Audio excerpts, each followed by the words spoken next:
England, 1863. The grand townhouse on Grosvenor Square held its breath on the evening of the Comte de Greymont's ball, as servants moved through corridors with silver trays and crystal stemware. The chandeliers cast their elaborate light across the ballroom, transforming it into a glittering theatre where society performed the intricate dance of courtship and consequence. Violet Harrow stood at the heart of it all, her pale blonde hair arranged in elaborate curls that framed her face with the precision of deliberate artifice. Her gown was white silk trimmed with pearls, every thread speaking of preparation, of intention, of a young woman carefully constructed for this very moment. Eleanor stood beside her, adjusting the folds of Violet's dress with fingers that had long since forgotten how to tremble at social occasions. She wore a gown of pale blue, one that had belonged to her sister until 3 months prior when Violet outgrew it. The seamstress had altered it adequately, but the fabric still held the shape of another body, and Eleanor felt perpetually as though she inhabited someone else's life. "You must not stand quite so near," Violet whispered, without turning her head, her tone pleasant for observers, but edged with something sharper beneath. "It appears as though you are hovering like some sort of servant." "Apologies," Eleanor replied, stepping back fractionally. She had long ago learned to apologize for things that required no apology, had mastered the art of making herself smaller in rooms where space was limited and her presence unwelcome.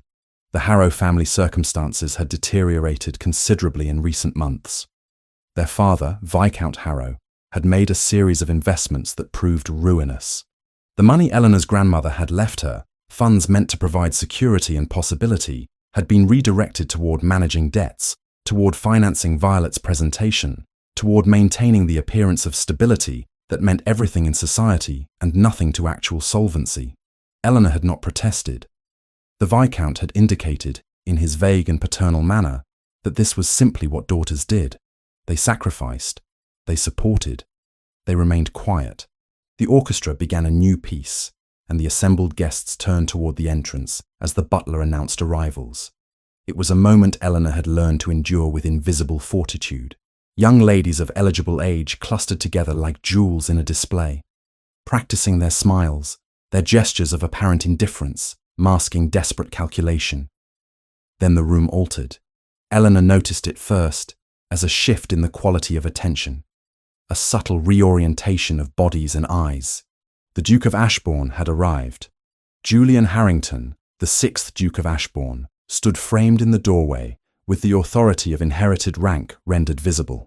He was tall, dark-haired, with features that could have been carved from marble by a sculptor, intent on demonstrating absolute severity. He wore evening clothes with the negligence of a man for whom perfection was unremarkable. More notably, he wore an expression of profound disinterest. He had been absent from society for nearly a year, Eleanor knew, though she only knew this because servants gossiped and she had ears. His wife had died in childbirth some 2 years prior. The Duke had retired almost entirely, attending to his estates and his young son. There were whispers that he might never return to active participation in the social season. Yet here he was. Violet's posture transformed immediately. Her spine straightened with the precision of calculation. Her fingers adjusted the pleats of her gown. A particular smile manifested, the one Eleanor had observed her practicing in the mirror, a smile designed to appear simultaneously innocent and knowing. "Do not speak to him," Violet said quietly. "If he approaches, smile, but offer no encouragement. I shall manage this myself." Eleanor nodded. She understood her role in these scenarios. She was present to make her sister appear more luminous by contrast. Her invisibility was a service rendered. The Duke moved through the crowd with the peculiar isolation that rank provided. People parted before him. Young ladies attempted to position themselves in his line of sight. He acknowledged none of it with particular attention. Eleanor returned to her observation of the room, the dance of courtship that continued regardless of the Duke's indifference. She had attended perhaps a dozen balls in her life, yet she had danced perhaps twice. Her function was different. She held programs, carried reticules, offered commentary that was neither requested nor particularly valued. It was approximately an hour after the Duke's arrival when Eleanor felt the necessity of retreat. The warmth of the ballroom, the density of bodies and ambition, the constant low hum of conversation punctuated by calculated laughter. It all accumulated into something resembling suffocation. She excused herself quietly, mentioning to a nearby chaperone that she required air, and made her way through the corridors toward the terrace doors. The Comte's gardens were extensive, though at this hour only dimly visible by moonlight. Eleanor moved toward the far end, where stone paths wound through dormant rose beds and stands of winter-darkened shrubs. The air was cool, carrying the faint scent of earth and something green that had survived the season.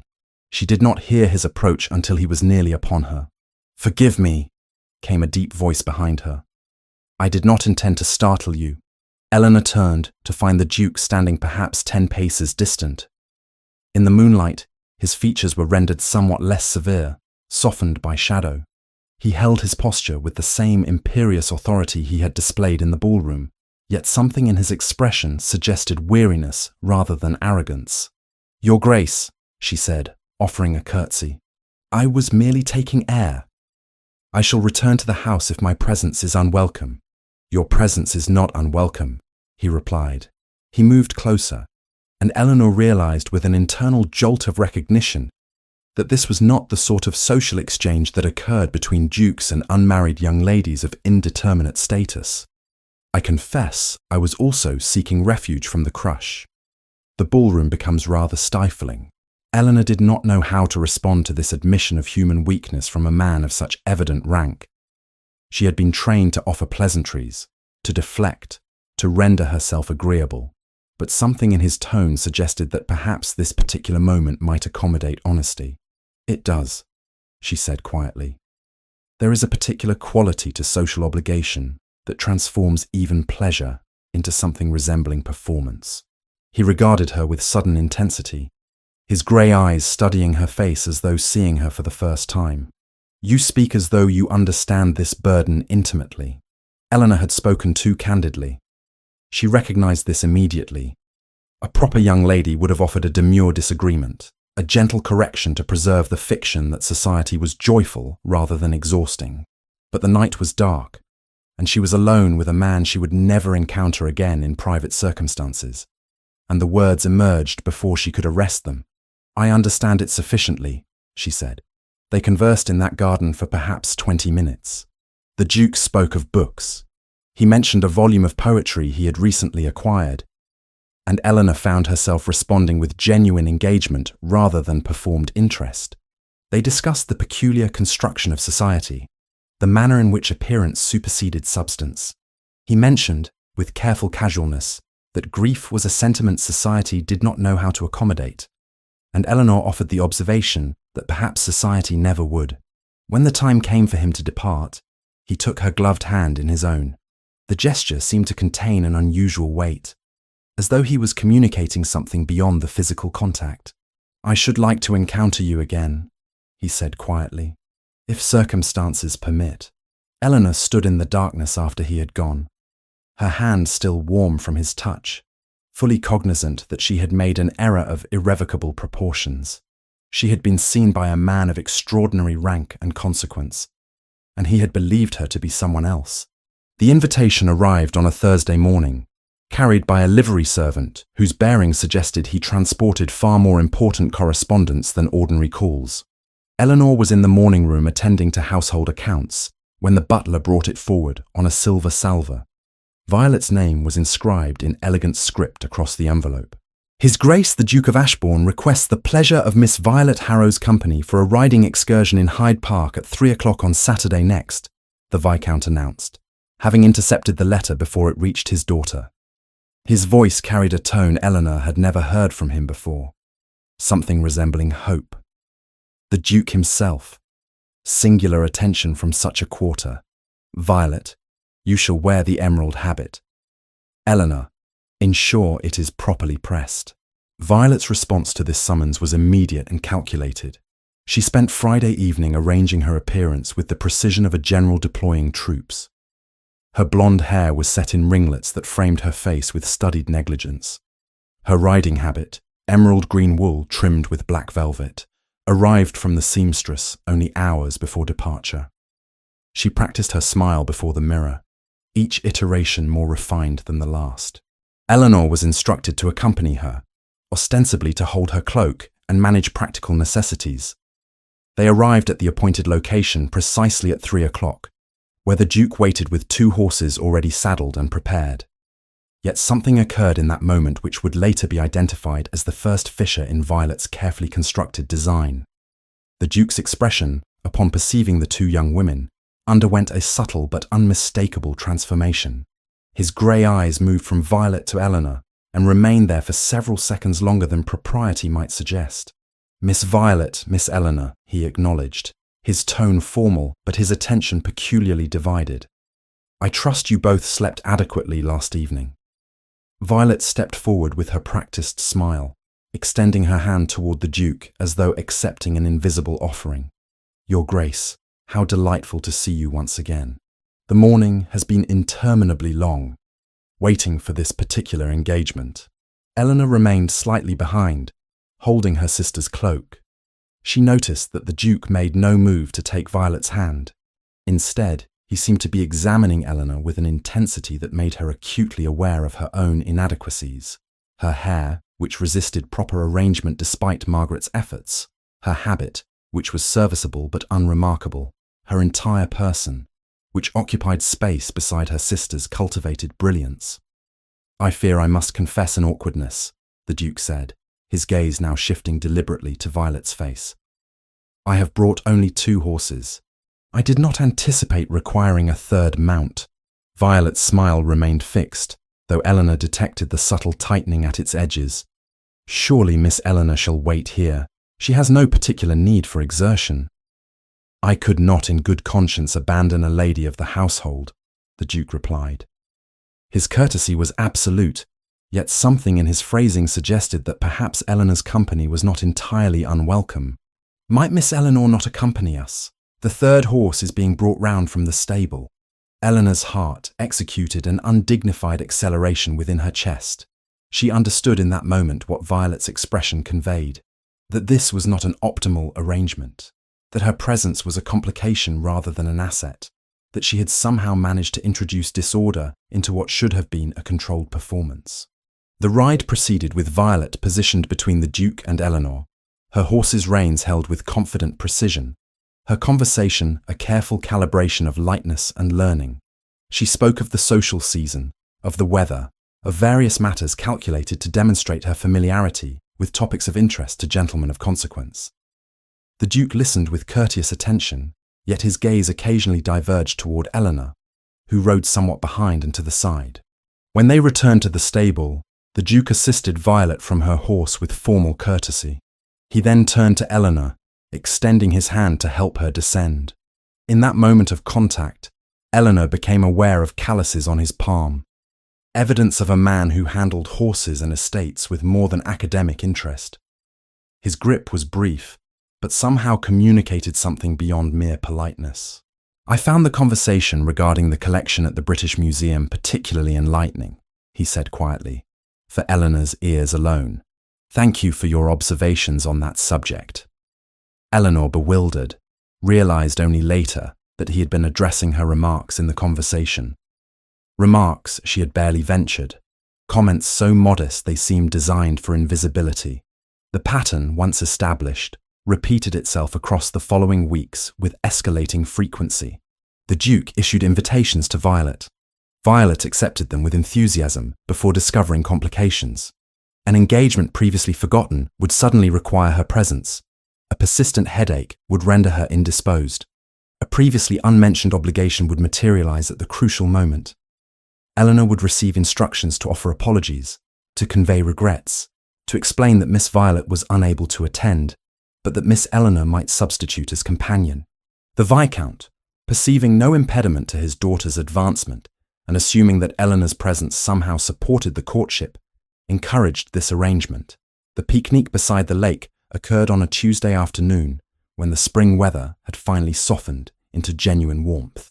Eleanor sat upon the blanket spread across the grass, watching the Duke pour wine into crystal glasses while servants arranged cold meats and pastries. Violet was at home with a fever that Eleanor suspected was entirely invented. Your sister appears to suffer from considerable misfortune regarding our planned engagements, the Duke observed. He reclined upon the blanket with an informality that suggested his rank made such comportment acceptable. One might almost suspect design in the recurring indispositions. Eleanor's fork became suddenly fascinating. She employed great concentration in securing a portion of cold pheasant. I am certain Violet has no intention of disappointing you, Your Grace. She values your acquaintance greatly, yet she consistently arranges for your presence instead of her own, he continued. His tone was conversational, without particular inflection. One might inquire whether this represents preference or inconvenience on her part. Eleanor said nothing. She understood that this was a moment of dangerous intersection between truth and propriety, between honesty and the maintenance of acceptable fiction. The Duke shifted his position, turning to face her more directly. I confess I have begun to anticipate these occasions primarily because they permit conversation of genuine substance. Your sister is undoubtedly accomplished, but her conversation tends toward topics of considerably less philosophical weight. A lady of accomplishment must attend to society's expectations, Eleanor replied carefully. Not all women possess equal interest in books or philosophy, and yet you do, he stated. It was not a question. You possess considerable interest in these matters, yet you remain obscured behind your sister's presence, offering observations only when directly prompted, rendering yourself invisible through what appears to be deliberate strategic choice. Eleanor felt something within her chest constrict with uncomfortable accuracy. She had been seen, not merely observed, but truly perceived in her essential architecture, her decision to diminish herself, her acceptance of insignificance as the price of family stability. Your Grace, I do not think it appropriate to discuss such matters, she said, though her voice carried insufficient conviction. Why not? He asked. Because you fear that acknowledging your own value might disrupt the careful balance you have constructed.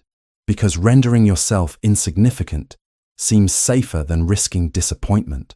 She turned to regard him fully then, finding his expression entirely earnest, without mockery or artifice. Because some of us do not have the luxury of expecting value to be recognized. Some of us must accept that invisibility is simply the nature of our position. He was silent for several minutes. A distant church bell marked the hour. The wind moved through the trees with sufficient force to disturb her hair, liberating several strands from their careful arrangement. He reached toward her face, drawing one wayward strand back from her cheek with a gentleness that made her breath catch. I wonder, he said very quietly, what you might accomplish if you permitted yourself to be seen. Margaret, the senior housemaid, observed these developments with growing internal turmoil. She had served Eleanor since the girl was 12 years old, had brushed her hair and mended her dresses, had listened to her quiet reflections about books and life and the particular loneliness of being overlooked by one's own family. Margaret had also served Violet, had witnessed the careful calculations underlying her sister's beauty, the deliberate strategies employed to secure attention. When Margaret overheard the Viscount speaking to his wife about the probability that the Duke would soon propose to Violet, she understood that the architecture of Eleanor's life was about to undergo catastrophic alteration. More troubling still was the knowledge that Eleanor was permitting this catastrophe to occur through silence and acquiescence. It was Margaret who observed Violet returning early from a social engagement one afternoon, her face pale with something resembling fury. It was Margaret who heard Violet demand access to Eleanor's chambers, who witnessed the confrontation that followed. You are having encounters with him, Violet stated without preamble. She stood framed in Eleanor's doorway, her posture rigid with controlled rage. He speaks to you. He looks at you. People have begun to notice. Eleanor, startled in the midst of mending a hem, set down her needle with deliberate slowness. I accompany you to engagements at your behest, Violet. If His Grace shows courtesy, I can scarcely refuse to receive it. Courtesy? Violet's laugh was sharp as broken glass. You are deceiving him. He believes you are someone else. He believes the woman he encounters in gardens and beside lakes is identical to the woman whose name appears on invitations. He has no comprehension that you are trading upon my name, my position, my family connection to secure his attention. I have done nothing to encourage. You have done everything, Violet interrupted. Her voice descended to a level considerably more dangerous than mere anger. You will confess the truth to him immediately. You will inform him that the woman he has come to know does not exist, that she is merely Eleanor Harrow, the insignificant daughter of an insignificant man, that any attention he has offered was misdirected and foolish. Eleanor's hands trembled. She recognized the absolute quality in Violet's tone, the unmistakable demand for compliance that carried implicit threat beneath its polite phrasing. If you do not make this confession by the end of this week, Violet continued, I shall make it for you, and I shall ensure that everyone in society comprehends the magnitude of your deception, the calculated nature of your manipulation, the manner in which you have attempted to secure a dukedom through fraud. You shall be destroyed, Eleanor. Not merely discredited, but entirely obliterated.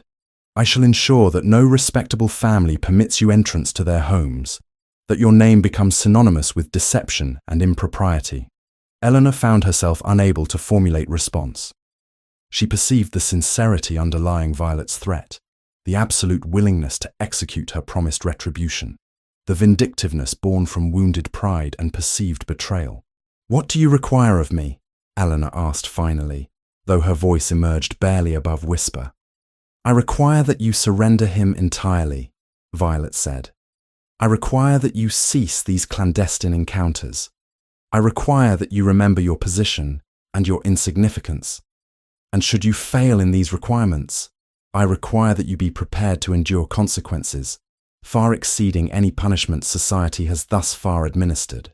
Violet departed, leaving Eleanor alone in her chamber with the terrible understanding that she had been afforded an ultimatum. She could confess the truth to the Duke and secure her own destruction alongside that of her entire family. Or she could remain silent, maintain the deception, and hope that circumstances would somehow resolve themselves without catastrophic intervention. She chose silence. In doing so, she chose a path that would lead toward consequences she could not yet envision. The private concert arranged by the Comte de Fontaine occupied the music room of his Grosvenor Square residence on a Thursday evening in May. Eleanor had been surprised by the invitation, delivered to Violet with customary formality, but accompanied by a note suggesting that the Duke had specifically requested the attendance of both Miss Harrow sisters. Violet, interpreting this request as confirmation of serious intentions, prepared herself with meticulous care. She wore a gown of pale silk, her hair arranged in an elaborate style that took Margaret 3 hours to properly construct. Eleanor was instructed to remain inconspicuous, a task she had perfected through years of deliberate practice. The concert itself proved unremarkable.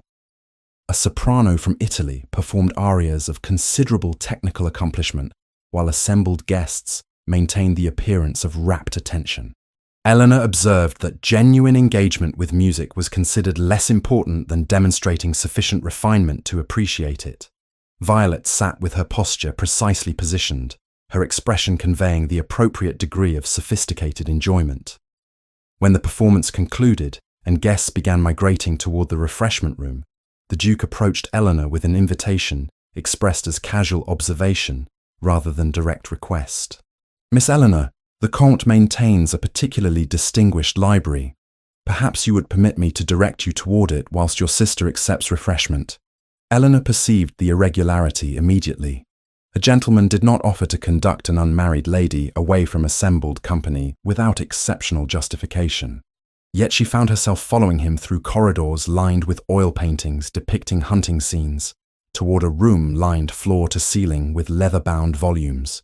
Your sister appears to derive satisfaction from social obligations, the Duke remarked once they had crossed the threshold and he had closed the library door behind them. The action was improper. Both of them recognized it. Neither of them addressed the impropriety directly. Violet understands her responsibilities to her family, Eleanor replied, maintaining the careful distance propriety demanded. Yet you do not appear to share her contentment with such obligations, he continued. He moved toward the shelves, selecting a volume of poetry with apparent random selection. I observed your expression during the soprano's performance. You were listening rather than attending. Eleanor understood that she had been insufficient in her performance of appropriate inattention. She had permitted genuine engagement with the music to manifest visibly. I confess I find music intellectually interesting rather than merely pleasant. He turned toward her with an expression of such sudden intensity that her breath caught. Most people would have offered a conventional disagreement. You offered honesty instead.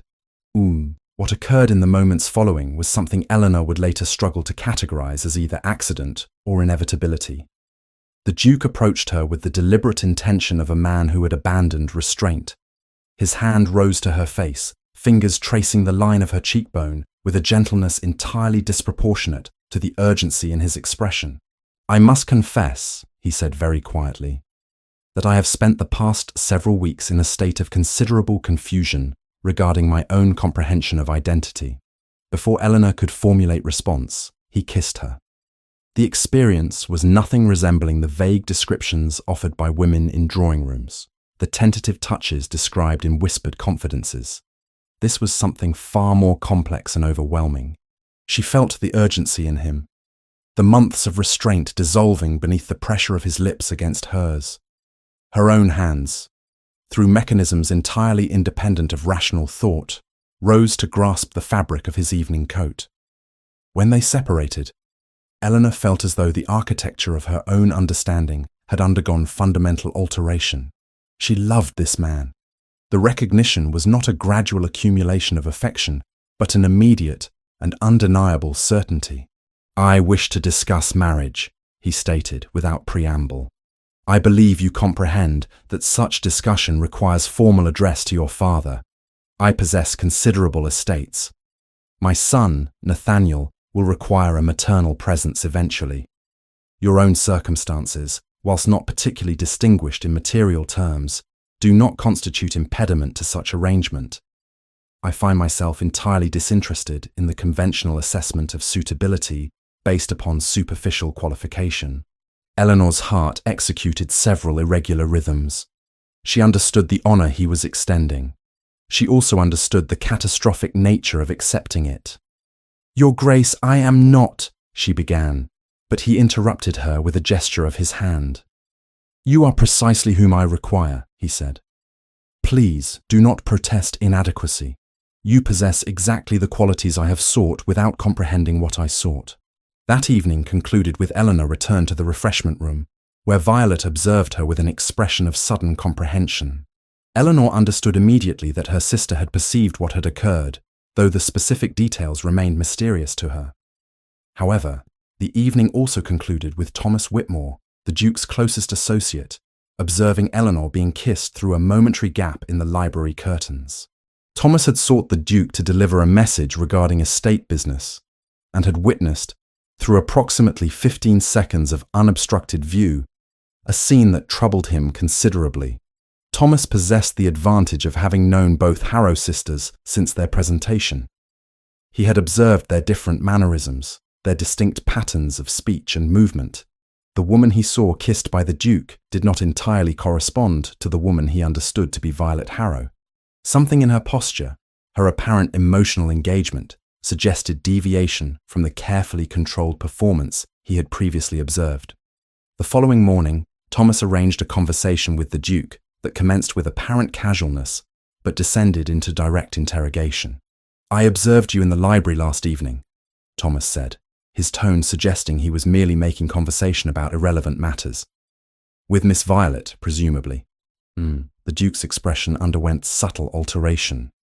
You observed the library, briefly, through the window, seeking you regarding the Yorkshire properties. Thomas paused, allowing the weight of observation to settle between them. I confess I was struck by the manner of interaction.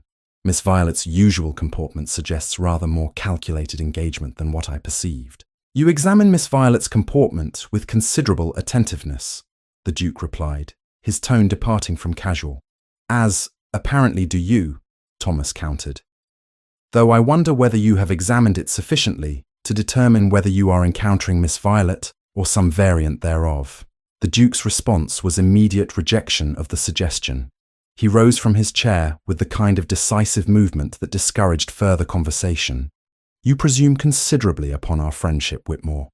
My acquaintance with Miss Violet requires no examination beyond what I have already undertaken." Yet the seed of doubt, once planted, demonstrated remarkable capacity for growth. The Duke found himself, over the following days, observing Violet with renewed attention to detail. When she attended a garden party, he noticed the studied quality of her conversation, the manner in which each remark appeared calculated to produce specific response. When he subsequently encountered Eleanor in the same setting, he observed the genuine uncertainty in her expressions, the apparent unguarded nature of her reactions. He employed investigators, men of business who handled his estates and conducted various inquiries regarding property matters. These men, tasked with discretion and provided with adequate financial incentive, began their work quietly. They interviewed servants. They traced patterns of Eleanor's attendance at events where the Duke had previously believed himself to be with Violet. They documented correspondence and observed behavioral patterns across the preceding months. The investigation revealed a narrative quite distinct from that which the Duke had permitted himself to construct. Eleanor had yielded her own presentation to society in order to finance her sister's emergence into the marriage market. Eleanor had managed household accounts and domestic matters, whilst Violet received instruction in accomplishments considered appropriate for young ladies of consequence. Eleanor had yielded agency and presence to permit her sister's advancement. The pattern suggested not calculated deception, but rather systemic negligence on the part of Eleanor's family, and purposeful exploitation by those who benefited from her sacrifice. The Duke recognized, with considerable discomfort, that Eleanor had been positioned in circumstances where silence seemed preferable to resistance. More personally troubling was the recognition that his own initial obsession with what he believed to be Violet was perhaps not about Violet at all. It had been, if he permitted himself honest examination, an escape mechanism, a method by which he might avoid confronting the profound grief accompanying his wife's death, the terrifying responsibility of solitary parenthood, the manner in which his heart had calcified into something resembling stone. His obsession with an unattainable woman represented fixation on distraction rather than genuine emotional engagement. Yet Eleanor, whether through deception or circumstance, had rendered herself attainable. Eleanor had offered conversation that engaged his intellect rather than merely pleased his eye. Eleanor had perceived him as something beyond the role he performed, and in that recognition resided complications that no investigation could adequately untangle. Margaret confronted Eleanor in the kitchen gardens behind the Harrow residence, on a morning when the household was occupied with preparations for an evening reception. The senior housemaid's usual composure had deteriorated into visible agitation, her hands trembling as she gripped Eleanor's arm with unexpected force. "You must tell him," Margaret said without preamble. "You must confess everything before Miss Violet decides to do it herself. She has been speaking with her father about how to manage the situation, and I assure you the management she envisions involves your complete destruction." Eleanor felt her stomach contract with dread she had been successfully suppressing for weeks. "Margaret, I cannot." "You must," Margaret interrupted, her voice carrying an urgency that transcended the usual deference between servant and mistress. "I have served you since you were a child, Miss Eleanor. I have watched your family treat you as though you were invisible, as though your sacrifices were obligations rather than genuine loss. But I cannot watch you sacrifice yourself entirely on the altar of your sister's vanity. The truth must emerge from your own voice, not from Violet's malice." Eleanor understood the absolute quality in Margaret's tone. She also understood that Margaret was correct. The revelation was inevitable. The only question was whether she would control the narrative or whether Violet would shape it entirely to her advantage. That afternoon, Eleanor requested a private audience with the Duke. She had composed and discarded a dozen opening statements, each one seeming inadequate to the enormity of what required articulation. They met in the parlour of a mutual acquaintance, a room that permitted conversation without attracting the attention that the Duke's townhouse residence would have provoked. "Your Grace," Eleanor began, her voice barely above whisper, "I must confess something that will perhaps alter your understanding of our acquaintance entirely." The Duke's expression shifted from pleasant expectation to something more guarded. He gestured for her to continue. Eleanor offered the truth in its essential form. She explained the confusion that had begun accidentally in the garden at Greymont's ball. She articulated the circumstances that had resulted in her accompanying Violet to subsequent engagements. She admitted that she had not corrected his misunderstanding, though she offered context regarding her family's financial desperation and the systematic ways in which her own agency had been constrained by familial obligation. She concluded by stating that the woman he had come to know during their months of acquaintance was Eleanor Harrow, not Violet, and that he deserved comprehension of this fact before any further development of their attachment occurred. The Duke listened without interruption. His expression became increasingly difficult to interpret as Eleanor spoke. When she had concluded, he remained silent for several minutes, his grey eyes fixed upon a point somewhere beyond her shoulder. "You permitted me to remain in ignorance," he said finally, his tone carrying no inflection that might suggest forgiveness or condemnation. "For months, you allowed me to believe something that was not true." "Yes," Eleanor replied. She offered no excuse, no mitigation, no attempt to obscure the fundamental dishonesty that had characterized her actions. "Yet the woman I encountered in gardens and beside lakes was entirely genuine," he continued, his gaze now focused directly upon her face. "Your words, your thoughts, your responses to my conversation, these were not performed." "No," Eleanor acknowledged. "Everything I said to you was true, except for the name you believed was attached to the person saying it." He rose from his chair and moved toward the window, his posture suggesting internal conflict of considerable magnitude. "I require time to determine how I comprehend this revelation," he said finally. "You will attend the Ashbourne reception this evening, I presume?" Eleanor nodded, though she felt entirely uncertain regarding what his attendance at the same event might signify. The Ashbourne reception was one of the most anticipated social occasions of the season. The Duke's residence had been prepared with extraordinary care, the ballroom illuminated by hundreds of candles, the guest list comprising the most significant members of London society. Eleanor arrived with her family, watching Violet emerge from the carriage in a gown of champagne silk trimmed with diamonds, her expression radiating the confidence that only genuine beauty and social elevation could produce. The evening progressed with deceptive normality. Music and dancing, conversation and refreshment, all performing their designated functions in the elaborate choreography of aristocratic society. Eleanor attempted to render herself as invisible as possible, positioning herself near the periphery of activity where observation seemed possible without participation. It was Margaret who found her, drawing her toward a quieter chamber with urgency that suggested something had occurred. "Miss Eleanor, you must hear what I have done," Margaret whispered. "I could not permit this deception to continue unopposed. I have informed His Grace that the lady he has come to know is not Miss Violet, but you." Eleanor felt her entire world contract into a single moment of comprehension. Margaret had removed Eleanor's control over her own narrative. The revelation would now proceed not through Eleanor's voice, but through external agency. She returned to the ballroom to discover that Violet had apparently perceived something of what had transpired. Her sister was standing near the orchestra, speaking with several of the most influential matrons in London, her voice pitched to carry sufficient volume to achieve maximum dispersal of information. "I believe there has been considerable confusion regarding recent events," Violet was saying, her tone suggesting the delivery of unfortunate but necessary truth. "My sister Eleanor has apparently presented herself to His Grace as though she possessed qualities and circumstances that are, in fact, entirely absent from her actual position.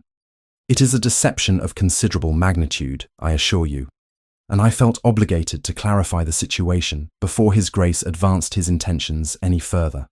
The assembled company regarded Violet with expressions of varying degrees of horror and fascination. Within moments, the murmuring had begun, the whispers spreading through the ballroom like infection through contaminated water. The Duke appeared directly before Eleanor, his expression carrying such intensity that she struggled to maintain her own composure. "Is what your sister has stated accurate?" he demanded. "Or has she merely reframed circumstances in a manner calculated to serve her interests?" "The circumstances are accurate," Eleanor replied, "though the interpretation she has offered differs from the one I would have provided. Meaning that I did not deceive you from calculated malice, but from circumstance, desperation, and family obligation. I should have confessed far earlier. My silence was cowardice rather than strategy. The Viscount materialized then, his face bearing the pallor of a man comprehending catastrophic loss. He moved toward the Duke with the desperate urgency of someone attempting to salvage financial arrangement. Your Grace, surely you understand the confusion that occurred. The girls are identical in appearance. An understandable error. Nothing of significance. The girl's character is entirely sound, I assure you. Your daughters are not identical, the Duke replied coldly, and you have clearly permitted this deception to continue while simultaneously protecting its perpetrator and condemning the woman you believe to have deceived me. You will excuse me. I shall withdraw for the remainder of the evening. Mr. Hale will see to our guests. He departed, and his departure seemed to carry with it the last vestiges of social acceptability that might have shielded Eleanor and her family from the consequences of revelation. Within days, the narrative had calcified. Eleanor was the manipulator. Eleanor was the deceiver. Eleanor had attempted to secure a dukedom through fraud and elaborate performance. Society's response was swift and unforgiving. Invitations that had previously been extended with frequency were suddenly withdrawn. The Viscount received communications from creditors suggesting that his financial difficulties had become considerably more pressing. Violet, having positioned herself as the innocent victim of her sister's machinations, discovered that her own reputation had become tainted merely through association with scandal. The Viscount, facing social and financial ruin, made the decision to separate Eleanor from the household. She was to reside with her aunt, Lady Catherine Whitmore, in the country. The arrangement was presented as a recuperative opportunity, but everyone understood it to be banishment. Violet was sent to a distant relation in the north of England, removed from London society, not as companion to Eleanor, but as punishment for having been implicated, however tangentially, in the scandal.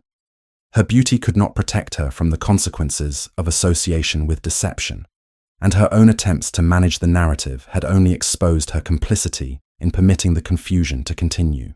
Eleanor departed London on a grey morning in late May, watching the city recede behind the carriage as though she were witnessing the dissolution of an entire life. She carried with her the understanding that she had destroyed herself through silence and destroyed the man she loved through deception, born from desperation. She did not comprehend that her journey toward genuine redemption was only beginning. The estate belonging to Lady Catherine Whitmore occupied a position of considerable serenity in the countryside of Hampshire, situated at a remove from London society, sufficient to render the scandals of the capital distant rather than present.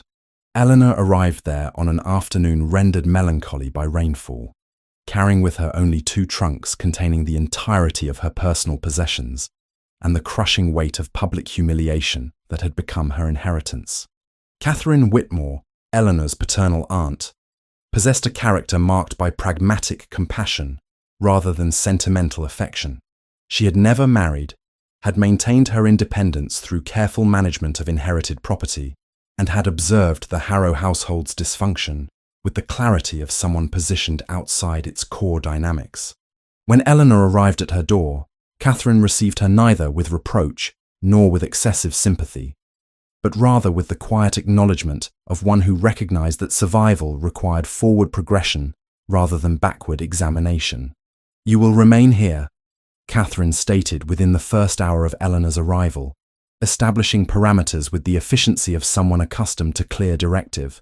"You will not apologize for circumstances beyond your control.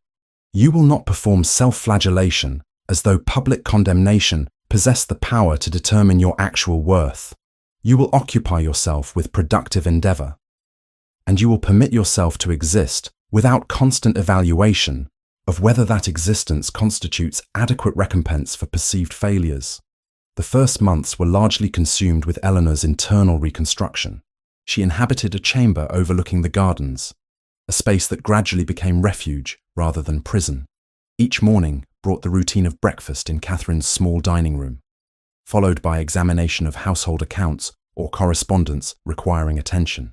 Catherine had learned, through decades of independence, to delegate certain responsibilities while maintaining overall governance. Eleanor discovered that assuming genuine authority over domestic matters offered something that years of invisible labor had never provided: recognition that her competence possessed genuine value. Yet the most significant alteration in Eleanor's existence emerged through Catherine's work in local charity. Several times weekly, Eleanor and her aunt travelled to villages within the surrounding parishes, carrying medicines prepared by a local physician, offering guidance regarding domestic economy to women whose circumstances bore uncomfortable similarity to those Eleanor's family had narrowly escaped. These encounters provided Eleanor with perspective that her own suffering, considerable as it had been, represented merely one variation of a pattern affecting countless women whose voices remained similarly unheard.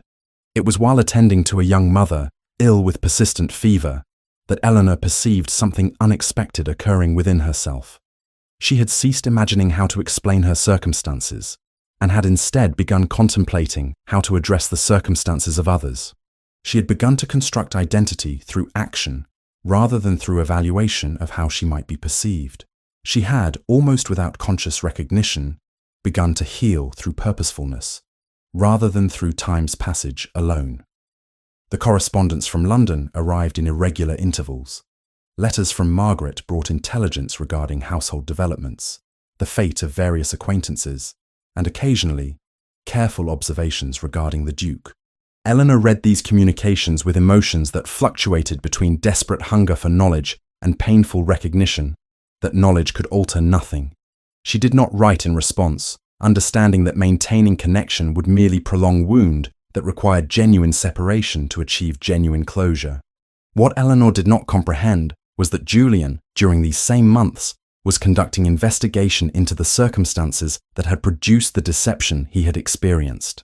His investigators proved remarkably competent in their pursuit of financial documentation, household servant testimony, and behavioral observation.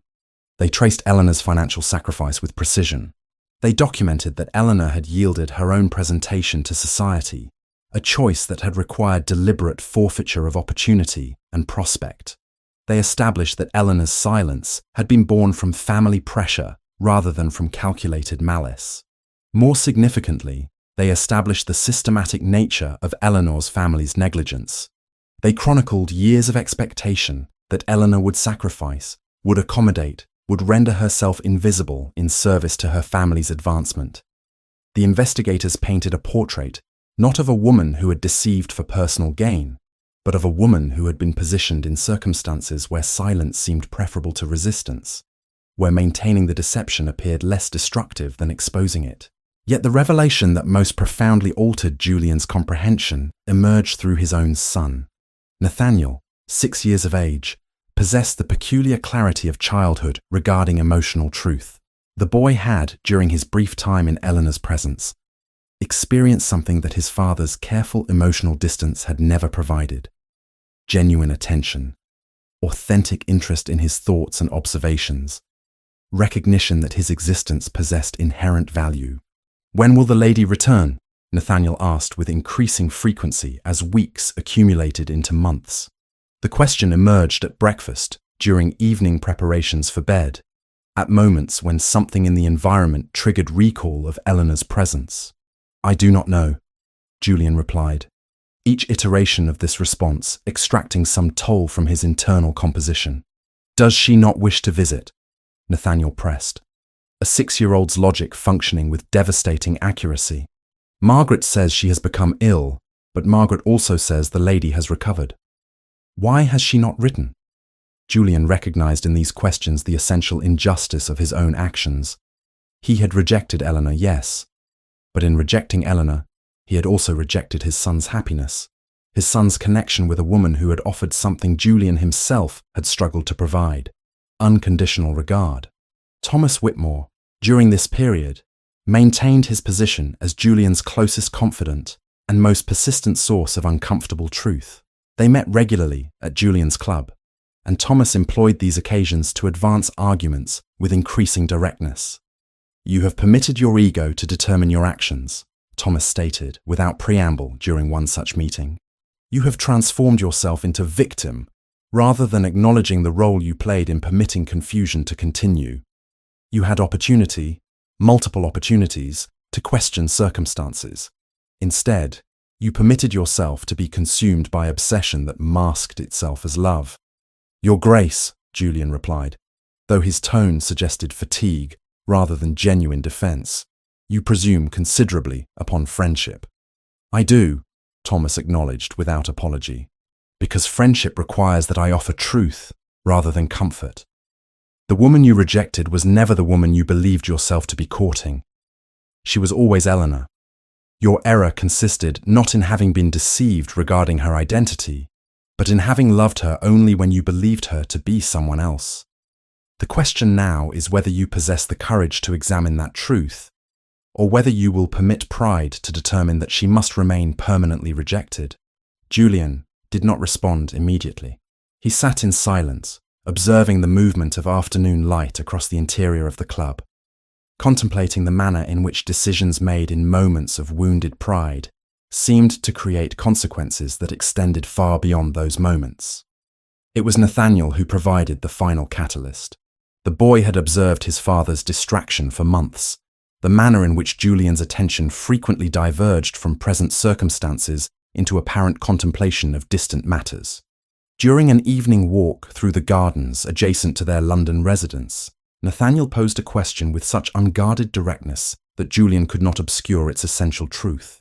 "Will the lady become my mother?" Nathaniel asked, his voice carrying neither accusation nor particular inflection, merely the straightforward curiosity of childhood encountering adult complications it did not fully comprehend. Julian felt something within himself undergo fundamental alteration. He recognized in that moment the precise nature of his own cowardice. He had rejected Eleanor to protect himself from the vulnerability that genuine love demanded. He had wounded his son to preserve his own dignity. He had constructed elaborate justifications for abandonment that failed to withstand even cursory examination of his motivations. "I do not know," he replied quietly, "but I believe she should possess the opportunity to choose, rather than being denied choice through my own failures of courage." The carriage descended the long avenue toward Lady Catherine's estate on an afternoon rendered golden by the particular quality of late spring light that transforms even ordinary landscapes into something resembling restoration. Julian sat with his spine rigidly positioned against the carriage seat, his hands compressed into fists upon his thighs, his expression configured into something bearing only superficial resemblance to composure. Weeks of investigation, months of internal conflict, years of accumulated regret had culminated in this singular journey toward a confrontation he simultaneously dreaded and desperately required. He had composed no formal address. He possessed no predetermined sequence of articulations that might adequately convey what needed articulation. He possessed only the recognition that his own pride had constructed architecture of such magnitude that dismantling it would prove far more difficult than its original construction had been. Eleanor was in the gardens when he arrived.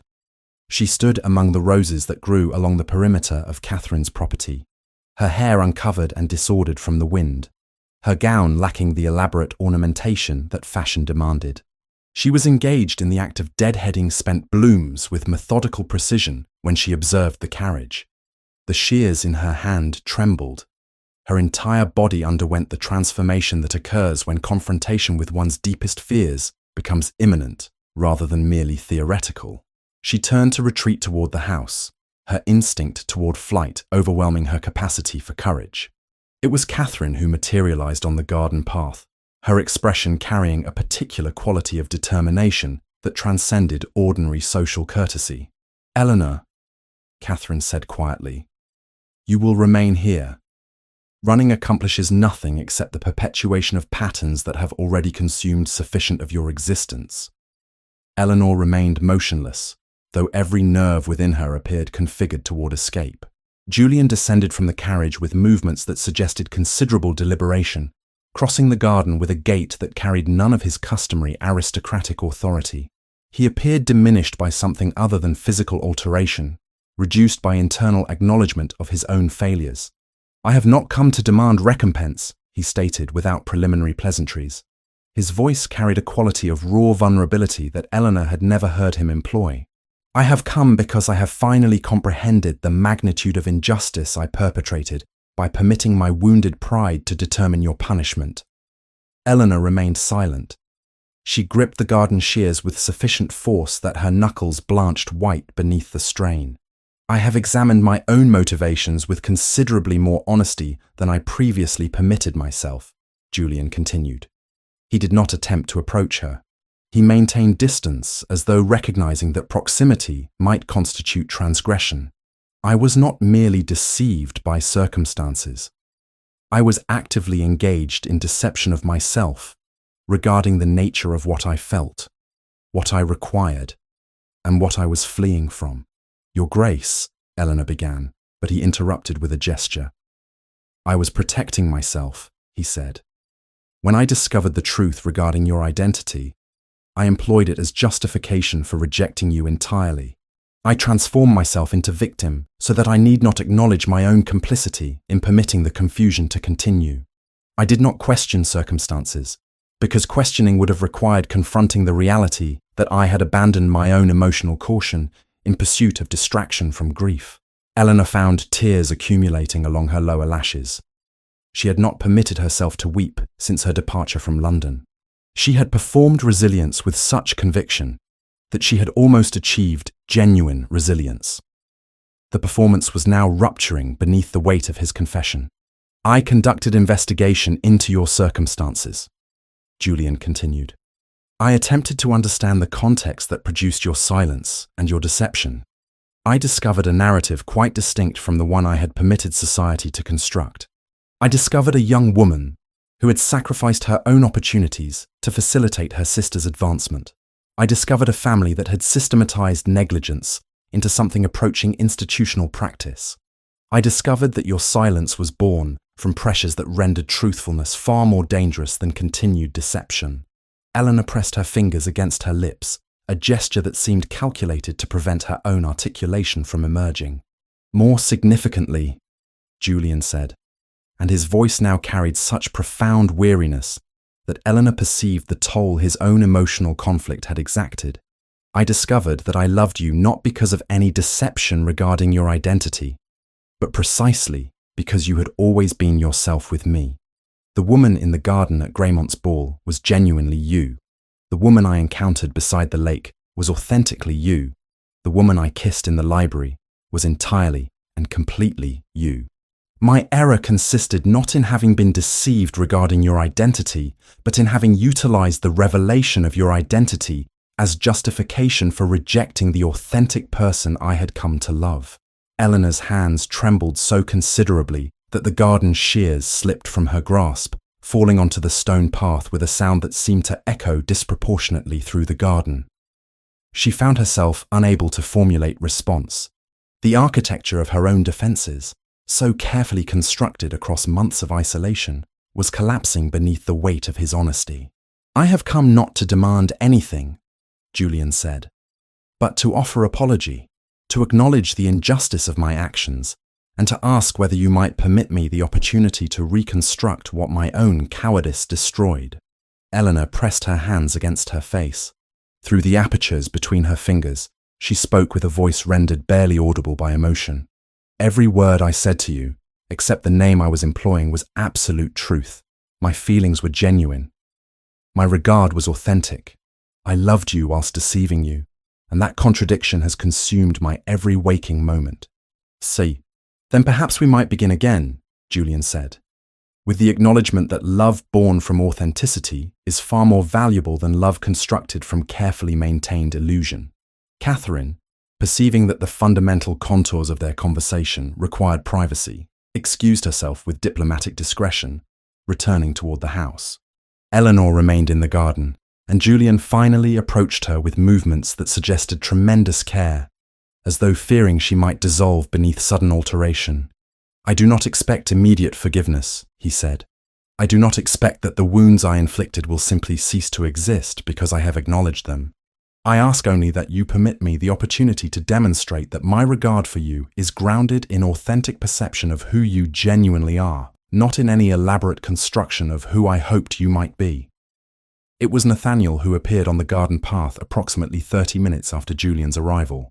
The 6-year-old boy had apparently observed his father's departure from the house, had followed him to the gardens, and upon perceiving Eleanor, executed the pure logic of childhood by running directly toward her with all the enthusiasm that only unencumbered affection could produce. "You returned," Nathaniel stated, speaking with the clarity of a child who perceived no complication in what adults had rendered impossibly complex. "Father said you had to leave, but you came back. Does this mean you will stay now?" Eleanor knelt to the child's level, and Julian observed in her face an expression of such profound tenderness that he perceived finally what his own pride had nearly destroyed. She had not merely loved him, she had loved his son. She had offered the child something he desperately required: genuine regard, authentic attention, recognition of his inherent worth. "I think perhaps that depends upon what you and your father wish," Eleanor replied carefully. Nathaniel turned toward his father with expression of such straightforward interrogation that Julian felt something within himself transform irrevocably. "Father, I wish for Eleanor to stay. I wish for her to become my mother." "Does she wish that?" Julian knelt beside his son, and in that moment, surrounded by the roses of his aunt's garden, with Eleanor regarding them both with an expression that transcended resignation into something approximating hope, he comprehended finally that redemption was not about being forgiven for past failures. It was about the courageous decision to build something genuine from the fragments of what pride and fear had broken. "If you are willing," Julian said to Eleanor with absolute sincerity, "then I am willing to spend whatever duration remains to me demonstrating that I comprehend what genuine love demands. That I comprehend that you deserve to be seen, valued, and chosen, not because of who I required you to be, but because of who you authentically are." The weeks following Julian's arrival at Lady Catherine's estate transformed into months characterized by gradual reconstruction rather than dramatic reconciliation. Eleanor found herself inhabiting a peculiar state of emotional oscillation, oscillating between hope and protective skepticism, between desire to believe in Julian's sincerity and fear that vulnerability might constitute repetition of previous patterns. Julian's visits became an established rhythm. He travelled from London with increasing frequency, arriving on particular days when Eleanor had come to anticipate his presence. He brought with him not elaborate gestures of romantic pursuit, but rather genuine engagement with the fabric of Eleanor's existence. He discussed the books she was reading, offered commentary on the philosophical questions she posed, observed her work with Catherine's charity endeavours with apparent genuine interest rather than performative appreciation. More significantly, his interactions with Nathaniel underwent substantial transformation. The boy had initially regarded his father with the careful distance of a child who had learned through experience that paternal presence could not be entirely relied upon.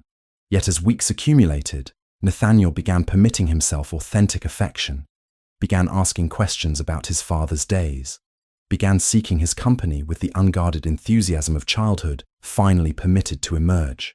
Eleanor observed these developments with complicated emotions. She witnessed Nathaniel in the garden with Julian, the boy's hand clasped within his father's larger one, the Duke bending to listen to observations about birds or flowers, or the ordinary fascinating phenomena of rural life. She perceived the manner in which Julian's expression softened when focused upon his son, the manner in which paternal love, previously constrained by grief and emotional distance, was finally permitted genuine expression. During one particular afternoon, Eleanor found herself alone with Julian in Catherine's library, whilst Nathaniel occupied himself with lessons conducted by his tutor in an adjacent chamber. They were ostensibly engaged in examining estate documents, but the papers before them had received little attention across the preceding hour. "I have written a letter to your father," Julian said without preamble. His tone suggested he had been contemplating this statement for considerable duration. "In it, I have articulated that I comprehend the circumstances that produced your silence, that I acknowledge the systematic manner in which your family relegated your own welfare to secondary importance, and that I intend to ensure that such circumstances never again determine your future." Eleanor set down her pen with measured deliberation. "You need not engage in correspondence regarding my family circumstances." "I do," Julian replied with conviction. Your father requires comprehension that his negligence produced genuine harm, that his reframing of your sacrifice as familial obligation rather than genuine loss constitutes a particular species of cruelty. I intend to ensure that he perceives the consequences of his choices. And what of Violet? Eleanor asked. The question emerged before she could arrest it. She had not permitted herself to inquire regarding her sister's circumstances across the months of separation. Julian's expression underwent subtle alteration. Your sister is residing with a distant relation in Yorkshire. Society has proven considerably less forgiving of her complicity in your family's deceptions than she anticipated. Young gentlemen who previously competed for her attention have discovered other interests. I suspect she's experiencing profound discomfort regarding her altered circumstances. Eleanor felt something within her chest constrict with unexpected emotion. She recognized in her own immediate response a capacity for empathy that her sister had not extended to her. Yet she also recognized that Violet's suffering, however genuine, resulted from natural consequences rather than from deliberate infliction. I do not wish for her to suffer, Eleanor said quietly. I comprehend, Julian replied. However, suffering born from confrontation with consequences is considerably different from suffering inflicted through malice. Your sister required education regarding the difference between those two conditions. As spring descended into summer, Eleanor's position within local society underwent gradual transformation. Catherine's work in charity had established Eleanor as a young woman of genuine principle rather than as victim of scandal. Families who had previously avoided association with the disgraced Harrow name began extending invitations. Women who had witnessed Eleanor's consistent commitment to charitable work began regarding her with respect rather than mere prurient curiosity. More importantly, intelligence emerged from London regarding developments within society regarding the Harrow family. The Viscount, facing complete financial ruin and social ostracization, had apparently confessed to certain relations the precise nature of his negligence and manipulation. The confession, having been made in a moment of weakness born from considerable quantities of alcohol, had subsequently circulated through society with the inevitability that such confessions possessed. Society, encountering the revelation of paternal negligence and systematic disregard, underwent subtle reorientation regarding Eleanor's role in the deception. She ceased being perceived as calculated manipulator and became increasingly understood as victim of circumstance who had responded to impossible pressures with human frailty rather than calculated malice. The narrative that had destroyed her began, with extraordinary slowness, to undergo revision. It was during a garden excursion with Nathaniel and Julian that Eleanor perceived the final element of her own transformation. The three of them were walking along a path bordered by summer flowers, Nathaniel between them holding a hand from each adult, with the unself-conscious ease of a child who had come to trust the stability of parental presence. In that moment, Eleanor realized that she had ceased defining herself through what society perceived, and had begun defining herself through the authentic relationships she had constructed. I have requested that Catherine extend my stay through the autumn, Eleanor mentioned with studied casualness. She has indicated that she would welcome my remaining indefinitely. Her charitable work requires consistent engagement, and she finds my participation invaluable. Julian regarded her with an expression of sudden comprehension. You are stating this as though you anticipate that my response might constitute objection. I am offering you information regarding my intentions, Eleanor replied. Your intentions regarding my own future plans? Julian asked. He stopped walking, causing both Eleanor and Nathaniel to pause as well. I have been constructing those plans across the months of our acquaintance. I have been examining my own capacity for honesty, my own willingness to acknowledge that genuine love demands vulnerability, that I previously perceived as weakness. Eleanor found her breath becoming shallow. Your Grace, I am requesting that you permit me to articulate what I have comprehended through months of observation of you in your genuine existence. Julian interrupted. I am requesting that you permit me to acknowledge that the woman I have come to love is precisely the woman standing before me now, a woman of authentic principle, of genuine compassion, of the capacity to forgive those who have harmed her, of commitment to creating meaning through service, rather than through external validation. Nathaniel, perceiving that adult conversation of significant emotional weight was occurring, occupied himself with the examination of flowers nearby, offering his parents privacy through childhood's peculiar wisdom. "I have nothing to offer but myself," Eleanor said quietly. "My reputation remains complicated. My family's circumstances are financially ruined. I possess no particular advantages or accomplishments that society values." "I comprehend," Julian replied. "I also comprehend that I require nothing except precisely what you are offering: your genuine self, your authentic engagement with life and with those you love, your capacity to transform suffering into compassion rather than into bitterness." Eleanor understood in that moment that reconstruction was not about erasing the past. It was about building something new from the genuine materials that remained after destruction. It was about the courageous decision to trust again when trust had already been shattered. It was about recognizing that some forms of love require the willingness to permit oneself to be broken and to reconstruct oneself in patterns that bore little resemblance to previous structures. "I am willing," she said very quietly, "to attempt to build something genuine with you, not because I have forgotten what occurred, but because I have learned that remaining imprisoned by the past prevents me from inhabiting the present with any authentic capacity." The preparations for the wedding proceeded with deliberate intentionality rather than the hasty arrangements that propriety might have suggested. Eleanor and Julian, in consultation with Catherine, established that the ceremony would occur in early autumn, permitting adequate time for the careful construction of arrangements that genuinely reflected both parties' preferences rather than merely accommodating social expectations. Eleanor discovered within herself a capacity for genuine choice that previous years had not permitted. When consulted regarding guest lists, she exercised deliberate selectivity.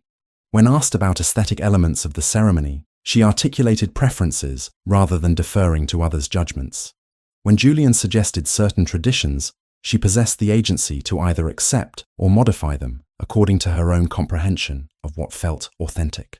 The invitation to Violet emerged from Eleanor's own deliberation rather than from any external pressure.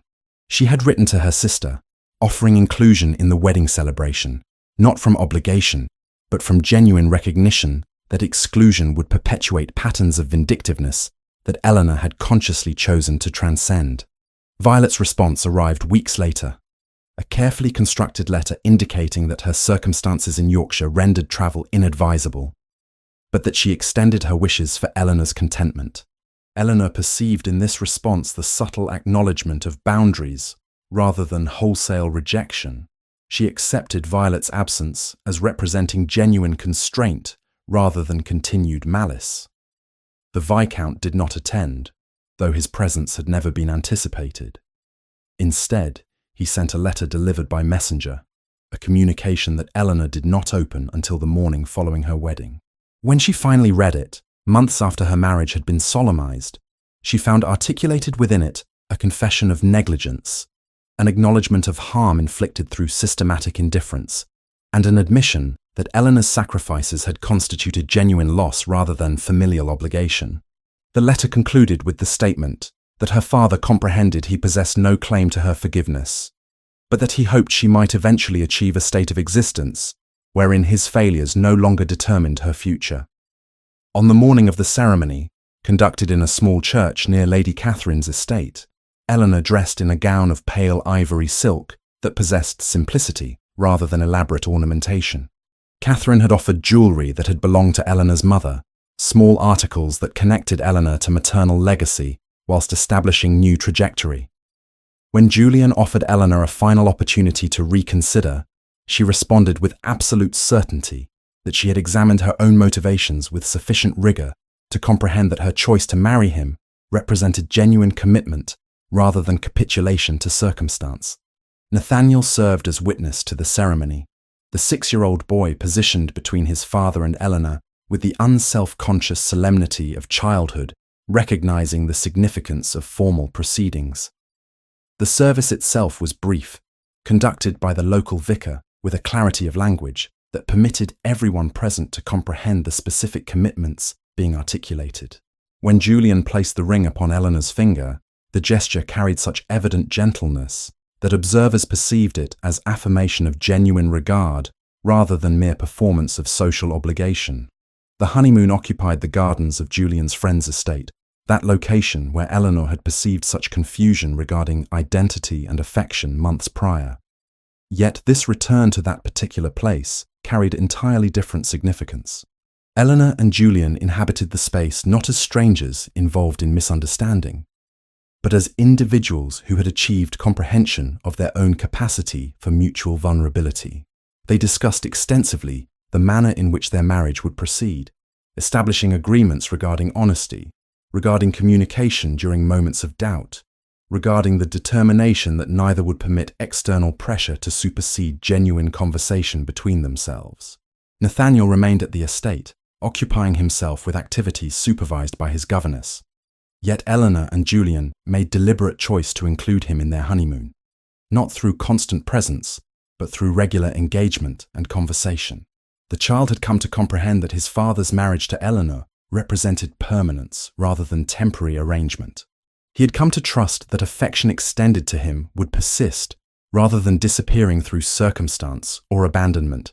The return to London residence inaugurated the actual architecture of their shared existence. Eleanor discovered that being Duchess involved not merely social performance, but genuine responsibility for estate management, household governance, and the welfare of dependents. Yet she approached these obligations not with the invisibility of her former service, but with the authority that accompanied legitimate position. She implemented changes to household practices based upon her own comprehension of efficiency and care. She participated in charitable endeavours with the additional resources that her elevated position permitted. The library at Julian's principal residence became the location of domestic routine that transcended either social obligation or performance. Eleanor, Julian, and Nathaniel would occupy that space in the evenings, each engaged in individual pursuit, yet together in genuine companionship. Eleanor would read her novels, Julian would examine estate documents, Nathaniel would study his lessons, or listen to stories read aloud by his parents. In these moments of unremarkable domestic peace, Eleanor perceived finally the achievement of transformation that had seemed impossible during months of isolation. Catherine remained part of their household during specific seasons, maintaining her own residence yet spending sufficient time with Eleanor and Julian to establish that their connection transcended mere family obligation.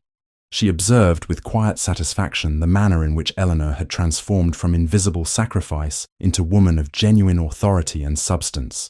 She recognized that this transformation represented not erasure of suffering, but rather integration of suffering into framework of meaning and growth. One evening, approximately 2 years after their marriage, Eleanor sat in the library with a book of poetry, the same volume that Julian had selected years prior in the Comte's library, the one containing the pressed forget-me-not. She traced the dried flower with her finger, perceiving it as symbol not merely of remembrance, but of the manner in which even preserved fragments of the past could be honoured without permitting them to determine the entire architecture of the present. Julian observed her from across the room, and she became aware of his attention. She looked up, meeting his gaze with the confidence that 2 years of consistent regard had permitted her to achieve.